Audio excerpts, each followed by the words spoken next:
స్వయంకు నేనే బ్రాండ్ అన్నారు ముఖ్యమంత్రి నారా చంద్రబాబు నాయుడు. మహిళా ఉత్పత్తుల స్వయం ఏపీ లోగోను ఆవిష్కరించారు నారా చంద్రబాబు నాయుడు. మహిళా సాధికారత వచ్చిందే టీడీపీ పార్టీ ఆవిర్భావం తర్వాత. ఆనాడు నందమూరి తారక రామారావు గారు మహిళలకు ఆస్తిలో సమాన వాటా హక్కు కల్పించి మహిళా సాధికారతకి శ్రీకారం చుట్టారు. రాజకీయాల రిజర్వేషన్ కల్పించింది కూడా తెలుగుదేశం పార్టీనే. ఆ తర్వాత ముఖ్యమంత్రి నారా చంద్రబాబు నాయుడు గారు డ్వాక్రా, మెప్మా, సెర్ఫ్ లాంటి అనేక కార్యక్రమాలు చేపట్టి మహిళా సాధికారతకు పెద్దపీట వేసిన సంగతి మనకు తెలిసిందే. తొలిసారిగా ఆర్టీసీ బస్సుల్లో మహిళలకు రిజర్వేషన్లు పెట్టి ఉద్యోగాలు ఇచ్చింది కూడా చంద్రబాబు నాయుడు గారే. ఇవాళ ఆర్టీసీ బస్సులో కండక్టర్లుగా ఉన్నారంటే మహిళలు, దాన్ని ప్రారంభించింది కూడా చంద్రబాబు నాయుడు గారే. చంద్రబాబు నాయుడు గారు ఏ కార్యక్రమం చేపట్టినా మహిళలను దృష్టిలో పెట్టుకునే మొదలు పెడతారన్న సంగతి అందరికీ తెలిసిందే. నేడు కూటమి ప్రభుత్వం వచ్చిన తర్వాత 3 సిలిండర్లు కానీ, ఉచిత బస్సు ప్రయాణాలు కానీ, పీఎం సూర్య గారి పథకంలో వారికి ప్రమేయం కల్పించడం కానీ అంతా చంద్రబాబు నాయుడు గారి ఆలోచన సరళే. మహిళలకు పెద్దపీట వేస్తే, వారికి ఆర్థిక స్వావలంబన కల్పించగలిగితే ఆ కుటుంబాలని, తద్వారా సమాజాన్ని అద్భుతంగా తీర్చిదిద్దుతారన్న ప్రగాఢంగా నమ్మే వ్యక్తి చంద్రబాబు నాయుడు గారు. దేశవ్యాప్తంగా వాళ్ళ డ్వాక్రా గ్రూపులు ఎలా మంచి పేరు సాధించుకున్నాయో మనకు తెలిసిన విషయమే. అలాగే నేను మహిళా దినోత్సవం సందర్భంగా చంద్రబాబు నాయుడు గారు మహిళలు చేసే ఉత్పత్తులకి స్వయం ఏపీ లోగో ఆవిష్కరించి ఆ ఉత్పత్తులన్నిటికీ నేనే బ్రాండ్గా ఉంటానంటూ ప్రకటించారు. ఈ ఏడాదిలో మరో 5 లక్షల మంది మహిళలను పారిశ్రామికవేత్తలుగా తీర్చిదిద్దడమే లక్ష్యమని ముఖ్యమంత్రి చంద్రబాబు నాయుడు సంకల్పం ప్రకటించారు.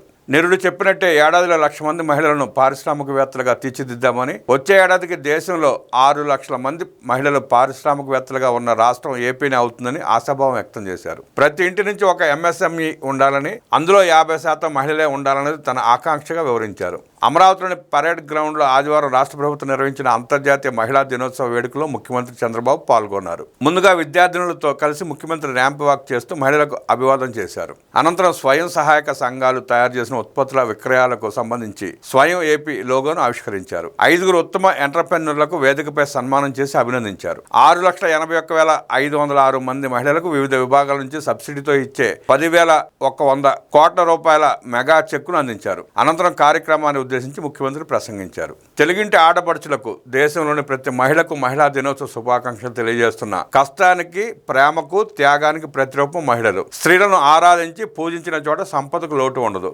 ముఖ్యమంత్రిగానే కాదు, వ్యక్తిగతంగానూ ఆడబిడ్డలను అభిమానిస్తా. 1911 నుంచి అంతర్జాతీయ మహిళా దినోత్సవం జరుపుకుంటున్నాం.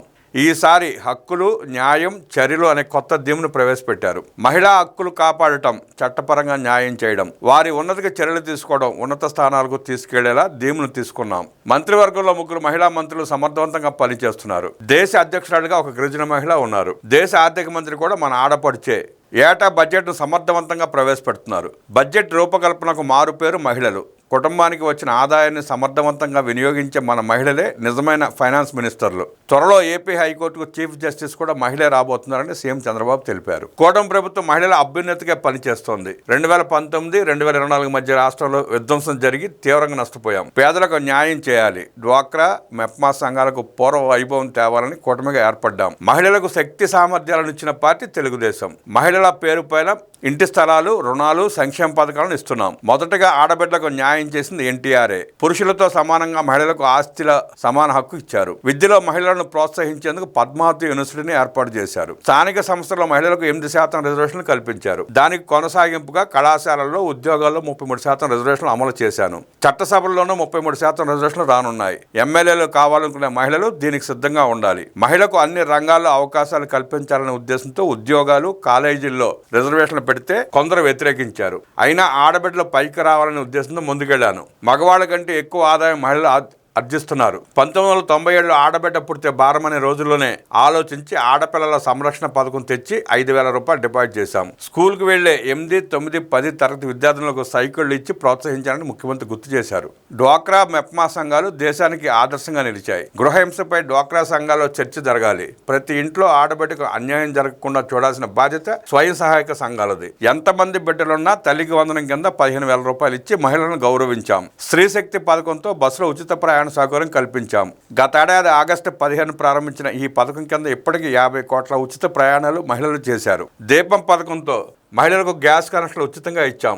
ఇప్పుడు 3 సిలిండర్లు ఏడాదికి ఉచితంగా ఇస్తున్నాం. అమెరికా ఇరాన్ యుద్ధం మన మార్కెట్లను ప్రభావితం చేస్తోంది. పెట్రోల్ గ్యాస్ ధరలు పెరుగుతున్నాయి. ఓపెన్ మార్కెట్లో సిలిండర్ ధర పెరిగినా ఆడబిడ్డలకు ఉచితంగానే అందిస్తాం. గతేడాది మహిళా దినోత్సవం సందర్భంగా 1,00,000 మంది మహిళలను పారిశ్రామికవేత్తలు చేస్తామని చెప్పాం. ఇప్పటికీ 1,12,686 మంది మహిళలు ఎంఎస్ఎంఈలు ఏర్పాటు చేశారు. డ్వాక్రా సభ్యులు మహిళలు తీసుకున్న రుణాలు సకాలంలో చెల్లిస్తారని, దీనివల్ల బ్యాంకులు విరివిగా రుణాలు ఇస్తున్నాయని ముఖ్యమంత్రి తెలిపారు. ప్రతి ఇంటికి ఒక పారిశ్రామికవేత్తను తయారు చేయాలని సంకల్పించాం. మన ఆడబిడ్డలు ఏదైనా మంచి పని కోసం సంకల్పం తీసుకున్నారంటే అది సాధించే వరకు వదలరు. స్వయం ఏపీ బ్రాండ్ను ప్రారంభించడం సంతోషంగా ఉంది. డ్వాక్రా సభ్యులు తయారు చేసే ఉత్పత్తులను మహిళలే వినియోగించుకోవాలి. అదే జరిగితే రాష్ట్ర వ్యాప్తంగా 1 కోటి మంది ఉన్న డ్వాక్రా సభ్యుల ఇంట్లోని 3,30,00,000 మంది వినియోగించుకుంటారు. మన బ్రాండ్లు బాగుంటే ప్రపంచమే మన దగ్గరికి వస్తుంది. స్వయం బ్రాండ్ను గ్లోబల్ బ్రాండ్గా మార్చే బాధ్యత నేను తీసుకుంటాను. దేనికైనా బ్రాండ్ నాణ్యత చాలా ముఖ్యం. మంచి బ్రాండ్ ఉంటే తీసుకుంటారు. కావాల్సిన యంత్ర పరికరాలు ఇప్పించే బాధ్యత నాది. సొంత ఊర్లోనే కూర్చుని ఉత్పత్తులు తయారు చేసే బాధ్యత మహిళలది. మీ ఉత్పత్తులను మార్కెటింగ్ కల్పించే బాధ్యత తీసుకుంటాం.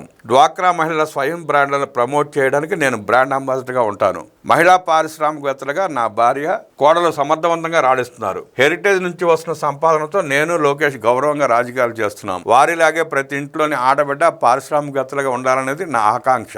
వెలుగు ప్రాజెక్టు కింద సెర్ఫ్ మెప్మాలను తీసుకొస్తామని సీఎం ప్రకటించారు. మహిళల ఆర్థిక ప్రగతికి కూటమి ప్రభుత్వం కట్టుబడి ఉంది. మహిళల్ని శక్తివంతంగా తీర్చిదిద్దుతాం. మహిళా అభివృద్ధి కోసం ఓ బ్లూ ప్రింట్ రూపొందించాం. ప్రతి ఇంటి నుంచి ఎంఎస్ఎంఈలు ఆవిష్కృతం కావాలి. అందులో 50% మంది మహిళలే ఉండాలనేది నా కోరిక.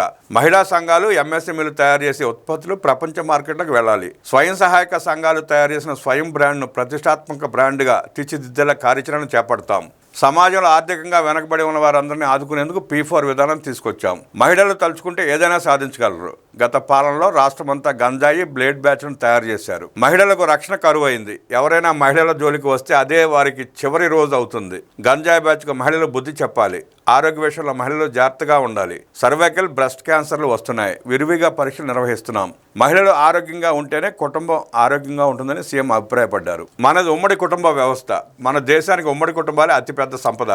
రేషన్, పెన్షన్, ఇంటి కోసం కుటుంబం విడిపోకూడదు. కుటుంబం వల్ల మనకు భద్రత వస్తుంది. పెద్ద వయసులో తల్లిదండ్రులు ఒంటరిగా ఉండిపోతున్నారు. వృద్ధాప్య రేటు ఎక్కువగా ఉంది. ఈ పరిస్థితి మారాలి. పెద్ద కుటుంబాలను ప్రోత్సహించేలా ప్రత్యేక ప్రోత్సాహాలను ఇవ్వాలని ఆలోచన చేస్తున్నాం. అదనంగా పెన్షన్, కుటుంబాన్ని బట్టి డబుల్, ట్రిపుల్ బెడ్రూమ్ ఇళ్లు, 60 కేజీల వరకు రేషన్ ఇచ్చే అంశాన్ని పరిశీలిస్తాం. జనాభా తగ్గుదల ఆందోళన కలిగిస్తోంది. 58% మంది ఒక్క బెడ్కే పరిమితం అవుతున్నారు. కొందరు అసలు వద్దనుకుంటున్నారు. అందుకే పాపులేషన్ మేనేజ్మెంట్ పాలసీ తీసుకొచ్చాం. 2 పిల్లలుంటే మహిళగా కాకుండా మగవారికి 2 నెలల పాటు మెటర్నిటీ సెలవులు ఇస్తాం. రాష్ట్రంలో ఆదాయం పెరగాలంటే అభివృద్ధి జరగాలి. అది సుపరిపాలనతోనే సాధ్యమని సీఎం చంద్రబాబు ఉద్ఘాటించారు.